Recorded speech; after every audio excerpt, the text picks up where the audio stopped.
Nú ætlum við að skoða líkindi. Líkindi er í raun ekkert annað en líkurnar á að hlutur gerist eða hlutur gerist ekki. Og þá erum við alltaf að vinna með einhver gögn. Við fáum að vita einhverjar upplýsingar. Í þessu tilfelli eru upplýsingarnar hve margir töldu eða sögðu að uppáhaldsmyndin sín væri eftirfarandi myndir og við sjáum á tölunum hve margir svöruðu við hverja mynd. Síðan kemur spurningin hver eru líkurnar á að uppáhaldsmyndin sé Monsters Inc. Ef við veljum nemanda úr þessum hóp af handahófi. Og þá þurfum við að velta fyrir okkur einu og það er í raun hvernig við finnum líkur. Það gerum við alltaf með því að setja upp brot. Og brotið er í raun og veru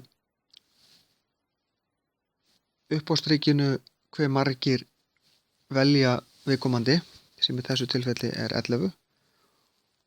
Og fyrir neðan kemur alltaf heildarfjöldin. Þá þurfum við að leggja saman 6 + 8 + 11 + 10 + 5. Út úr því fáum við 40. Og þetta er óstyttanlegt brot.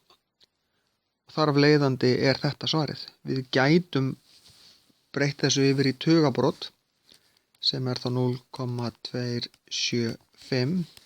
Það er alveg gilt svar líka eða 27,5% líkur.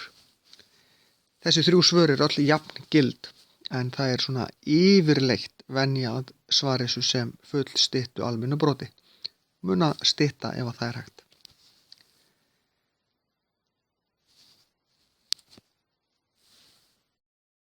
Hérna sjáum við regluna, fjöldi sem uppfyllir skilyrðin sem við erum að spyrja. Áðan var það sem völdu tiltekna bíómynd, deilt með heildarfjöldanum. Þetta er alltaf reglan.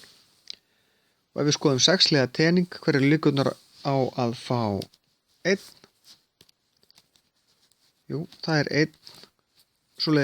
ein svoleiðis hlið með einum á.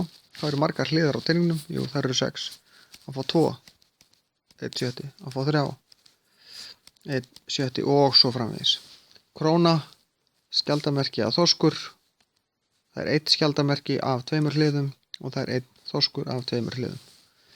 Helmingslíkur. En ef það er spurt fleiri en eitthvað 1, hver er líkurnar á að fá oddatölu? Við skulum skoða tölurnar sem við getum fengið á 6-liða tening. 1, 2, 3, 4, 5, 6. Hve margar af þessum tölum eru oddatölur? Þessi, þessi og þessi. Hve margar tölur uppfylla skilyrðin? Það er að segja að vera oddatala. Það eru 3. Hvað eru margar tölur allt í allt? 6. Styttum þetta og fáum út helmingslíkur. En þetta er helmingurinn af tölunum oddatölur. 4 eða minna á 12 hliða tening. Við vitum að það eru 12 hliðar, þá hljóta að vera 12 tölur. Og hvað eru margar tölur 4 eða minna? Það er 1 og það er 2 og það er 3 og það er 4. Því það stendur 4 eða minna, það stendur ekki minna en 4. Þetta eru 4 tölur. Þetta getum við stytt með 4 og fáum út 1/3 sem er svarið. Við notum bókstafinn P, það stendur fyrir probability á ensku, til þess að standa fyrir þegar við að rekna líkurnar af einhverju. Og þegar það stendur eins og hérna P og svo kúla með merki, þá þýðir þetta hver eru líkurnar á að fá svona kúlu. Og þá þurfum við að skoða úr hverju við erum að draga. Það eru 1, 2, 3 svona kúlur af 1, 2, 3, 4, 5, 6, 7. Og þá eru líkurnar 3/7. Við getum ekkert stytt það neitt. Líkurnar á að fá, og þetta er nú vitleysa hjá mér, þetta á að vera hrein kúla. Þetta á að vera svona.